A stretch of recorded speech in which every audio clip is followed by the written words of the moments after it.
ദൈവനാമം മഹത്വപ്പെടുമാറാകട്ടെ. ഇന്നെന്നെ ശ്രമിക്കുന്ന എൻ്റെ എല്ലാ പ്രിയപ്പെട്ടവർക്കും നമ്മെ ചേർത്തുകൊള്ളുവാനായി വേഗം വരുന്ന നമ്മുടെ കർത്താവായ യേശു ക്രിസ്തുവിൻ്റെ നാമത്തിൽ സ്നേഹവന്ദനം. നാം ഈ ദിവസങ്ങളിൽ പഠിക്കുകയായിരുന്നല്ലോ, നമ്മുടെ ദൈവം നമ്മെ അറിയുന്നു. നമ്മുടെ ദൈവം നമ്മെ അറിയുന്ന ആ ദൈവം ആരാണെന്ന് നമ്മൾ കണ്ടു. നമ്മെ അറിയുന്ന ദൈവം ഒന്നാമതായി നമ്മുടെ ജീവിതത്തെ അറിയുന്നു, നമ്മുടെ വഴികളെ അറിയുന്നു അവൻ. രണ്ടാമതായിട്ട് മൂന്നാമതായി നമ്മുടെ ആവശ്യങ്ങളെ അറിയുന്നു. ഇന്ന് നമ്മുടെ അവസ്ഥ അവൻ അറിയുന്നു എന്നുള്ളത് ദൈവത്തിൻ്റെ വചനത്തിൽ നമുക്ക് മനസ്സിലാക്കുവാനായിട്ട് സാധിക്കും. നമ്മുടെ അവസ്ഥ അറിയുന്ന കർത്താവ് ഒന്നാമതായിട്ട് നമ്മെ പൂർണ്ണമായിട്ടും രക്ഷിക്കുന്നു. എബ്രായ ലേഖനം 7-ാം അധ്യായത്തിൻ്റെ 25-ാം വാക്യത്തിൽ നാം കാണുന്നത്, അതുകൊണ്ട് താൻ മുഖാന്തരമായി ദൈവത്തോട് അടുക്കുന്നവർക്ക് വേണ്ടി പക്ഷപാതം ചെയ്യുവാൻ സദാ ജീവിക്കുന്നവനാകിയാൽ അവരെ പൂർണ്ണമായി രക്ഷിപ്പാൻ അവൻ പ്രാപ്തനാകുന്നു. നമ്മെ രക്ഷിച്ച നമ്മെ അറിയുന്ന കർത്താവ് നാം കണ്ടതുപോലെ നമുക്ക് വേണ്ടി ഈ ലോകത്തിലേക്ക് വന്നു, നമ്മൾക്ക് വേണ്ടി മരിച്ചു ഉയർത്തെഴുന്നേറ്റ് സ്വർഗത്തിൽ ജീവിക്കുന്നു. ആ കർത്താവ് നമ്മളെ പൂർണ്ണമായിട്ടും രക്ഷിക്കുന്നു. ഇടയ്ക്ക് നമ്മളെ വിട്ടിട്ട് പോകുന്ന കർത്താവല്ല, പൂർണ്ണമായിട്ടും നമ്മെ രക്ഷിക്കുന്ന കർത്താവാണ് എന്ന് നമുക്ക് മനസ്സിലാക്കുവാനായിട്ട് സാധിക്കും. നമ്മുടെ അവസ്ഥ അറിയുന്ന കർത്താവ് നമ്മളെ വീഴാതെ വണ്ണം സൂക്ഷിക്കുന്നു. നമ്മുടെ സ്വന്തം കഴിവുകൾ കൊണ്ട് നമുക്ക് ഈ ലോകത്തിൽ വീഴാതെ വണ്ണം ജീവിക്കുവാനായിട്ട് സാധിക്കത്തില്ല. എന്നാൽ നമ്മെ അറിയുന്ന കർത്താവ് നമ്മളെ വീഴാതെ വണ്ണം സൂക്ഷിക്കുന്നു എന്ന് ദൈവത്തിൻ്റെ വചനത്തിൽ നിന്ന് കാണുവാനായിട്ട് സാധിക്കും. യൂദ 24-ാം വാക്യത്തിൽ അതാണ്, വീഴാതെ വണ്ണം നിങ്ങളെ സൂക്ഷിച്ച്. അപ്പോൾ വീഴാതെ വണ്ണം സൂക്ഷിക്കുന്ന കർത്താവായിട്ട് അവനുണ്ട് എന്ന് മനസ്സിലാക്കുവാനായിട്ട് സാധിക്കും. മൂന്നാമതായിട്ട് കളങ്കമില്ലാത്തവരായിട്ട് നമ്മെ നിർത്തും. ആ വാക്യത്തിൽ അങ്ങനെ വീഴാതെ വണ്ണം നിങ്ങളെ സൂക്ഷിച്ച് തൻ്റെ മഹിമാസന്നതിയിൽ കളങ്കമില്ലാത്തവരായി ആനന്ദത്തോടെ നിർത്തുവാൻ ശക്തിയുള്ളവന് നമ്മുടെ കർത്താവായ യേശു ക്രിസ്തു മുഖാന്തരം നമ്മുടെ രക്ഷിതാവായ ഏക ദൈവത്തിന് തന്നെ കാലത്തിനും മുമ്പും ഇപ്പോഴും സദാകാലത്തോളം തേജസ്സും മഹിമയും ബലവും അധികാരവും ഉണ്ടാകുമാറാട്ടെ.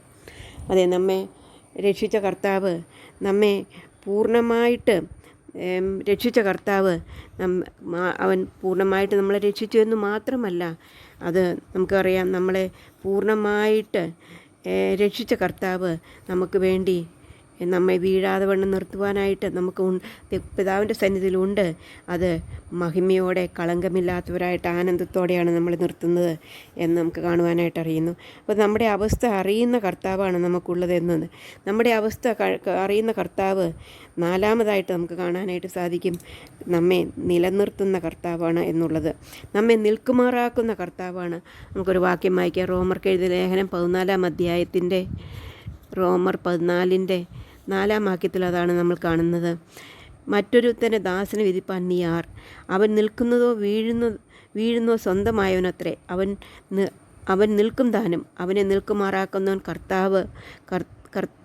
കർത്താവിന് കഴിയുന്നു. അപ്പം നമ്മെ നിൽക്കുമാറാക്കുന്നത് കർത്താവാണ്. നമ്മുടെ അവസ്ഥ അറിഞ്ഞ കർത്താവ് നമ്മെ നിൽക്കുമാറാക്കുന്നവനാണ് എന്ന് നമുക്ക് മനസ്സിലാക്കുവാനായിട്ട് സാധിക്കും. അത് നമുക്ക് ദൈവത്തിൻ്റെ വചനത്തിലേക്ക് നോക്കുമ്പോൾ അത് ദൈവത്തിൻ്റെ അനേക ദാസന്മാരെ അവരായിരിക്കുന്ന അവസ്ഥയിൽ അവരെ നിൽക്കുമാറാക്കിയത് കർത്താവാണെന്ന് മനസ്സിലാക്കുവാനായിട്ട് സാധിക്കും. നമുക്ക് ഒന്നാമതായിട്ട് അങ്ങനെ കർത്താവ് നിൽക്കുമാറാക്കിയ ഒരു ഉദാഹരണത്തെക്കുറിച്ച് നമുക്ക് ചിന്തിക്കുമ്പോൾ ഏലിയാവിനെ കുറിച്ചാണ് നമുക്ക് നമ്മുടെ മനസ്സിലേക്ക് ആദ്യമായിട്ട് വരുന്നത്. അവിടെ ഏലിയാവ് 19-ാം അധ്യായത്തിൽ ഏലിയാവിനെ കാണുന്നത് താനോ മരുഭൂമിയിൽ 4-ാം വാക്യത്തിൽ കാണുന്ന താനോ മരുഭൂമിയിൽ ഒരു ദിവസത്തെ വഴി ചെന്ന് ഒരു ചൂരച്ചെടിയുടെ തണലിരുന്ന് മരിപ്പാൻ ഇച്ഛിച്ചു. ഇപ്പോൾ മതി യഹോവ, എൻ്റെ പ്രാണനെ എടുത്തുകൊള്ളണമേ, ഞാൻ എൻ്റെ പിതാക്കന്മാരെക്കാൾ നല്ലവനല്ലോ എന്ന് പറഞ്ഞു. അങ്ങനെ അവൻ ചൂരച്ചെടിയിൽ തടിൽ കിടന്നുറങ്ങുമ്പോൾ പെട്ടെന്നൊരു ദൂതൻ അവനെ തട്ടി അവനെ എഴുന്നേറ്റ് തിന്നുക എന്ന് പറഞ്ഞു. ഇവിടെ നിരാശയുടെ മധ്യത്തിൽ, തളർന്ന മധ്യത്തിൽ, ആവശ്യമില്ല എന്നിരുന്നാലും ഒരു ഇസബേലിനെ പേടിച്ച് അവനൊരു ചൂരച്ചെടിയുടെ ചൂട്ടിൽ കിടന്ന് ആഗ്രഹിക്കുന്ന ഒരു ഭക്തനായിട്ടുള്ളൊരു പ്രവാചകനെ, പുരോഹിതനെ നമുക്കിവിടെ കാണുവാനായിട്ട് സാധിക്കും. എന്നാൽ അവനെ അങ്ങനെ വിടുവാനല്ല, അവനെ നിൽക്കുമാറാക്കുന്നവൻ കർത്താവാണെന്ന് നമുക്കവിടെ മനസ്സിലാക്കുവാനായിട്ട് സാധിക്കും. കർത്താവ് അവൻ്റെ ദൂതനെ അടുത്തേക്ക് അയച്ചിട്ട് അവിടെ അവൻ കണ്ണു തുറന്ന് നോക്കിയപ്പോൾ കനൽമേൽ ചുട്ടവരടയും ഒരു തുരുത്തി വെള്ളവും തലക്കിലിരിക്കുന്നു കണ്ടു. അവൻ തിന്നു കുടിച്ച് പിന്നെയും കിടന്നുറങ്ങി. അങ്ങനെ 2-ാം പ്രാവശ്യം വന്ന് അവനെ തട്ടി എഴുന്നേറ്റ് തിന്നുക എന്ന് പറഞ്ഞു. അവൻ എഴുന്നേറ്റ് തിന്നു കുടിച്ചു. ആ ആഹാരത്തിൻ്റെ ബലം കൊണ്ട് 40 ദിവസം അവൻ നടന്നു. കർത്താവ് ദൈവം അവന് കൊടുത്തിരിക്കുന്നതായിട്ടുള്ള ചുമതലകൾ ചെയ്യുവാൻ തക്കവണ്ണം അവന് ശക്തിപ്പെടുത്തിയെന്ന് നമുക്ക് മനസ്സിലാക്കുവാനായിട്ടുള്ള ഏലിയാവിൻ്റെ ജീവിതത്തിൽ ആ ചൂരച്ചെടിയുടെ ചൂട്ടിൽ കിടന്ന് മരിച്ചിരുന്നെങ്കിൽ അവന് മരണം കൂടാതെ സ്വർഗത്തിലേക്ക് എടുക്കപ്പെടേണ്ടവനാണ്. അതുകൊണ്ട് അവൻ്റെ അവസ്ഥ അറിഞ്ഞ് ഏലിയാവിനെ നിൽക്കുമാറാക്കുന്ന ദൈവം ഇന്ന് നമ്മൾക്ക് വേണ്ടി ജീവിക്കുന്നു, നമ്മെയും നിൽക്കുമാറാക്കുന്നവനാണ് എന്നുള്ളത് സഹോദരിമാരെ നമുക്ക് എത്രയോ ആശ്വാസത്തിന് വക നൽകുന്നതാണ്. നിൽക്കുമാറാക്കുന്ന അവസ്ഥയറിഞ്ഞ് പൂർണ്ണമായി രക്ഷിക്കുന്ന കർത്താവാണ്. വീഴാതെ വണ്ണം സൂക്ഷിക്കുന്ന കർത്താവാണ്. കളങ്കമില്ലാത്തതായി നിർത്തുന്ന കർത്താവാണ്. മാത്രമല്ല നമ്മെ നിൽക്കുമാറാക്കുന്ന കർത്താവാണ് എന്നുള്ളത് കാണാനായിട്ട് സാധിക്കും. ഏലിയാവിനെക്കുറിച്ച് കാണുന്ന പോലെ തന്നെ യോഹന്നാനെക്കുറിച്ച് നമുക്ക് കാണുവാനായിട്ട് സാധിക്കും. വെളിപ്പാട് പുസ്തകം 1-ാം അധ്യായത്തിൽ നമ്മളത് കാണുവാനായിട്ട് സാധിക്കും. യോഹന്നാന് ദൈവത്തെ കണ്ടപ്പോൾ, ദൈവത്തിൻ്റെ മഹത്വം കണ്ടപ്പോൾ, ദൈവം ആരാണെന്ന് ഒന്ന് കണ്ടപ്പോൾ അവൻ്റെ അവസ്ഥ, അവനെ കണ്ടിട്ട് ഞാൻ മരിച്ചവനെ പോലെയായി അവൻ്റെ കാൽക്കൽ വീണു. മരിച്ച അവസ്ഥയിലായി തീർന്ന ഒരു യോഹന്നാനെ, കർത്താവിൻ്റെ മാറ് ചാരിക്കൊണ്ടിരുന്ന ആ യോഹന്നാൻ തന്നെയാണ് ഇപ്പോൾ കർത്താവിനെ കണ്ടപ്പോൾ മരിച്ച അവസ്ഥയിലാകുന്നത്. അവൻ വീണുപോയി, അവൻ മരിച്ച അവസ്ഥയിലായി. എന്നാൽ ആ മരിച്ച അവസ്ഥയിൽ അവനെ അവിടെ ഇടുകയല്ല കർത്താവ് ചെയ്തത്, അവനെ എഴുന്നേൽപ്പിക്കുന്നതായിട്ട് നമുക്ക് കാണുവാനായിട്ട് സാധിക്കും. അവൻ വലങ്കൈ എൻ്റെ മേൽ വെച്ച് ഭയപ്പെടേണ്ട, ഞാൻ ആദ്യനും അന്ത്യനും ജീവനുള്ളവനാണ്, ഞാൻ മരിച്ചവനാ, എന്നാൽ ഇതാ ഞാൻ എന്നേക്കും ജീവിച്ചിരിക്കുന്നു. മരണത്തിൻ്റെയും പാതാളത്തിൻ്റെയും താക്കോൽ എൻ്റെ കൈവശമുണ്ട്. ശക്തിപ്പെടുത്തുന്ന യോഹന്നാനെ, മാറിലോട്ട് ചാരിയിരുന്ന യോഹന്നാനെ കർത്താവിൻ്റെ മഹത്വം കണ്ടപ്പോൾ അവൻ മരിച്ചവനെ പോലെ ആയിത്തീർന്നു. എന്നാൽ അവനെ വിടുകയല്ല ചെയ്തത്. അവൻ്റെ അപ്പോഴുള്ള അവസ്ഥ അറിഞ്ഞ് അവനെ നിൽക്കുമാറാക്കുന്ന, അവനെ ധൈര്യപ്പെടുത്തുന്ന, അവനെക്കൊണ്ട് അവൻ്റെ വേലകൾ കംപ്ലീറ്റ്ലി ചെയ്യിക്കുന്ന കർത്താവിനെയാണ് നമുക്ക് കാണുവാനായിട്ട് സാധിക്കുന്നത്. പ്രിയ സഹോദരിമാരെ, നമ്മെ ഏൽപ്പിച്ചിരിക്കുന്ന ഇതിൽ നാം ബലഹീനരായിരിക്കും. നമ്മളെക്കൊണ്ട് സാധിക്കത്തിൽ മരിച്ചവരെ പോലെ അവസ്ഥയായിരിക്കാം. അല്ല, ഏലിയാവിനെ പോലെ നിരാശ അവസ്ഥയിൽ മരിച്ചാൽ മതി എന്ന് ആഗ്രഹിക്കുന്നവരായിരിക്കാം.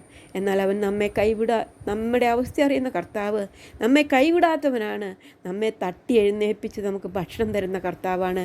അവൻ നമ്മെ എഴുന്നേൽപ്പിക്കുന്നവനാണ്. നമ്മുടെ അവസ്ഥ അറിഞ്ഞ് നമ്മെ നിൽക്കുമാറാക്കുന്ന ദൈവമാണ് എന്നുള്ളത് നമുക്ക് മനസ്സിലാക്കുവാനായിട്ട് സാധിക്കും. നമുക്ക് ലൂക്കോസിൻ്റെ സുവിശേഷം 22-ാം അധ്യായത്തിൽ നാം കാണുന്നു. ലൂക്കോസിൻ്റെ സുവിശേഷം 22-ാം അധ്യായത്തിൽ നമുക്ക് നമ്മുടെ പത്രോസിനെ കുറിച്ച് കാണുവാനായിട്ട് സാധിക്കുന്നു. ലൂക്കോസിൻ്റെ സുവിശേഷം 22-ൻ്റെ 21-ാം വാക്യത്തിൽ നാം കാണുന്ന ലൂക്കോസിൻ്റെ സുവിശേഷം 22-ാം അധ്യായത്തിൽ 22-ൻ്റെ അവിടെ കാണുന്നത് പത്രോസിനോട് കർത്താവ് പറയാണ്, സീമോനെ, സാത്താൻ നിങ്ങളെ കോതമ്പ് പോലെ പാറ്റേണ്ടതിന് കൽപ്പന വെച്ചു. ഞാനോ നിൻ്റെ വിശ്വാസം പോകാതിരിപ്പാൻ നിനക്ക് വേണ്ടി അപേക്ഷിച്ചു. അവിടെ കറിയാണ്. എന്നാൽ നീ ഒരു സമയം തിരിഞ്ഞു വന്ന ശേഷം നിൻ്റെ സഹോദരന്മാരെ ഉറപ്പിച്ചു കൊള്ളുക. ഇവിടെ പത്രോസിനോട് കർത്താവ് പറയുകയാണ്. പത്രോസ് വളരെ വീരവാദമൊക്കെ പറഞ്ഞു. എന്നിട്ട് പത്രോസിനോട് കർത്താവ് പറയുകയാണ്, നീ വീരവാദമൊന്നും പറയണ്ട, നീ വിശ്വാസത്തിൽ അറ്റുപോയെന്നെ, എന്നാൽ നിങ്ങളെ കോതമ്പ് പോലെ പാറ്റേണ്ട, എന്നാൽ ഞാൻ അനുവാദം കൊടുത്തില്ല. അതുകൊണ്ട് നീ സഹോദരന്മാരെ ഉറപ്പിച്ചു കൊള്ളുക എന്നാണ് പറയുന്നത്. നമുക്ക് യോഹന്നാൻ്റെ സുവിശേഷം 21-ാം അധ്യായത്തിൽ അത് കാണുന്നു. പത്രോസ് കർത്താവിനെ 3 പ്രാവശ്യം തള്ളിപ്പറഞ്ഞു. വളരെ വീരവാദമൊക്കെ പത്രോസ് പറഞ്ഞാണ്. ആര് തള്ളിപ്പറഞ്ഞാലും ഞാൻ തള്ളിപ്പറയുകയില്ല, ഞാൻ അങ്ങയ്ക്ക് വേണ്ടി മരിക്കുവാൻ തയ്യാറാണ്. നാമും പലപ്പോഴും അങ്ങനെയാണ്. നാം ചില കാര്യങ്ങൾ വരുമ്പോൾ വളരെ ശുഷ്കാന്തിയുള്ളവരാണ്. ആര് തള്ളിപ്പറഞ്ഞാലും, ആര് കർത്താവിനെ ഒപ്പോസ് ചെയ്താലും ഞാൻ ഒപ്പോസ് ചെയ്യത്തില്ല. ഞാൻ എൻ്റെ കർത്താവിന് വേണ്ടി നിൽക്കും. ഞാൻ കർത്താവിന് വേണ്ടി അനേകരോട് കർത്താവിനെക്കുറിച്ച് പറയും എന്നുള്ള വീരവാദമൊക്കെ നമ്മൾ ചിലപ്പോൾ പറയുന്നുണ്ട്. കർത്താവിന് വേണ്ടി ജോലി ചെയ്യും എന്നുള്ളതൊക്കെ നമ്മൾ പറയുന്നുണ്ട്. എന്നാൽ പലപ്പോഴും പത്രോസിനെ പോലെ നാം നമ്മുടെ ജീവിതത്തിൽ തള്ളിപ്പറയുന്ന അവസ്ഥയിലേക്ക് വന്നിട്ടില്ലേ സഹോദരിമാരെ? ഉണ്ട്. എൻ്റെ ജീവിതത്തിൽ അങ്ങനെ തള്ളിപ്പറഞ്ഞ അനേക അവസ്ഥകൾ എൻ്റെ ജീവിതത്തോടുള്ള ബന്ധത്തിലുണ്ട്. കർത്താവിനെ പൂർണ്ണമായിട്ടും വിശ്വസിക്കാതെ, വായ് കൊണ്ടല്ല, ജീവിതത്തിൽ കർത്താവിൻ്റെ ജീവിതം കൊണ്ട് പലപ്പോഴും ഈ കർത്താവിൻ്റെ ശക്തിയെ മനസ്സിലാക്കാതെ കർത്താവിനെ വിശ്വസിക്കാത്ത അവസ്ഥ ജീവിതത്തിൽ ഉണ്ടാകാറുണ്ട്. എന്നാൽ കർത്താവ് അവരെ, നമ്മുടെ അവസ്ഥ അറിഞ്ഞ കർത്താവ് തള്ളിക്കളയുന്നവനല്ല കേട്ടോ. ആ കർത്താവ് നമ്മുടെ ഇവിടെ കറിയാണ്. അവനോട് കർത്താവ് 3 പ്രാവശ്യം ചോദിച്ചു, നീ എന്നെ സ്നേഹിക്കുന്നുണ്ടോ എന്ന് ചോദിച്ചിട്ട് കർത്താവും മൂന്നാമത് അവനോട്, യോഹന്നാൻ്റെ മകനായ ശീമോനെ, നിനക്ക് എന്നോട് പ്രിയമുണ്ടോ എന്ന് ചോദിച്ചു. എന്നോട് പ്രിയമുണ്ടോ എന്ന് മൂന്നാമതും ചോദിക്കൽ പത്രോസ് ദുഃഖിച്ചു. കർത്താവെ, നീ സകലവും അറിയുന്നു, എനിക്ക് നിന്നോട് പ്രിയമുണ്ടെന്ന് നീ അറിയുന്നു എന്ന് അവനോട് പറഞ്ഞു. യേശു അവനോട്, എൻ്റെ ആടുകളെ മേയ്ക്കുക. അവന് ദൗത്യം കൊടുത്തു. അവനെ പറഞ്ഞു വിടുകയല്ല. അവനൊരു തെറ്റ് ചെയ്തതുകൊണ്ട് അവൻ പൊക്കോട്ടെ, പിന്മാറ്റത്തിൽ പൊക്കോട്ടെ, അവൻ നശിച്ചു പൊക്കോട്ടെ എന്ന് വിചാരിക്കുകയല്ല കേട്ടോ കർത്താവ് ചെയ്യുന്നത്. കർത്താവ് അവനെ എടുത്ത് കർത്താവിൻ്റെ മാറോട് ചേർത്തു. കർത്താവ് അവനെ അവൻ്റെ അവസ്ഥ അറിഞ്ഞ് അവനെ നിൽക്കുമാറാക്കുന്ന കർത്താവാണ് എന്നുള്ളത് നമുക്ക് മനസ്സിലാക്കുവാനായിട്ട് സാധിക്കും. അവനെ നിൽക്കുമാറാക്കി കർത്താവ് അവന് ദൗത്യം കൊടുക്കുന്നതായിട്ട് നമുക്ക് കാണാനായിട്ട് സാധിക്കും. പ്രിയ സഹോദരിമാരെ, നാമും ചിലപ്പോൾ ഏലിയാവിൻ്റെ അവസ്ഥയിൽ കൂടെ മരിച്ചാൽ മതി, നിരാശയുടെ പടുക്കുഴിയിൽ ദൈവത്തിൽ വിശ്വാസമില്ലാത്തവരായിട്ട് ജീവിക്കുന്നവരായിരിക്കാം. യോഹന്നാനെ പോലെ മരിച്ച അവസ്ഥയിലായിരിക്കാം. പത്രോസിനെ പോലെ ദൈവത്തെ തള്ളിപ്പറയുന്ന, അല്ലെങ്കിൽ ദൈവത്തോട് മത്സരിച്ച് നിൽക്കുന്ന, ദൈവമുണ്ട് എന്ന്, അല്ലെങ്കിൽ ദൈവം എന്നോട് ഇങ്ങനെ ചെയ്തു എന്നുള്ള അവസ്ഥയിൽ കൂടെ കടന്നു പോകുന്നവരായിരിക്കാം. ഭയപ്പെടേണ്ട കേട്ടോ. നിങ്ങളുടെ അവസ്ഥ അറിഞ്ഞ്, എൻ്റെ അവസ്ഥ അറിഞ്ഞ്, പ്രിയ സഹോദരിമാരെ, നമ്മുടെ അവസ്ഥ അറിഞ്ഞ് നമ്മളെ തള്ളിക്കളയുന്ന കർത്താവല്ല, വീഴാതെ വണ്ണം നമ്മളെ സൂക്ഷിക്കുന്ന കർത്താവ്, നമ്മെ കളങ്കമില്ലാത്തവരായിട്ട് നിർത്തുവാൻ പ്രാപ്തനായ കർത്താവ് നമ്മളെ നിലനിർത്തുന്നവനാണ്, നമ്മളെ നിൽക്കുമാറാക്കുന്നവനാണ് എന്നുള്ളത് ഓർത്ത് നമുക്ക് ദൈവത്തെ സ്തുതിക്കാം. ഇത് മനസ്സിലാക്കിക്കൊണ്ട്, നമ്മുടെ കർത്താവ് ആരാണെന്ന് മനസ്സിലാക്കിക്കൊണ്ട്, നമ്മെ അറിയുന്ന കർത്താവ്, നമ്മെ സ്നേഹിക്കുന്ന കർത്താവ്, നമ്മെ നിൽക്കുമാറാക്കുന്ന, നമ്മുടെ അവസ്ഥ അറിഞ്ഞ് നിൽക്കുമാറാക്കുന്ന കർത്താവാണെന്ന് മനസ്സിലാക്കിക്കൊണ്ട് ഈ ലോകത്തിൽ സന്തോഷത്തോടും സമാധാനത്തോടും കൂടി ജീവിപ്പാൻ കർത്താവ് നമ്മളെ സഹായിക്കട്ടെ. അവൻ്റെ വലിയ നാമം മഹത്വപ്പെടുമാറാകട്ടെ.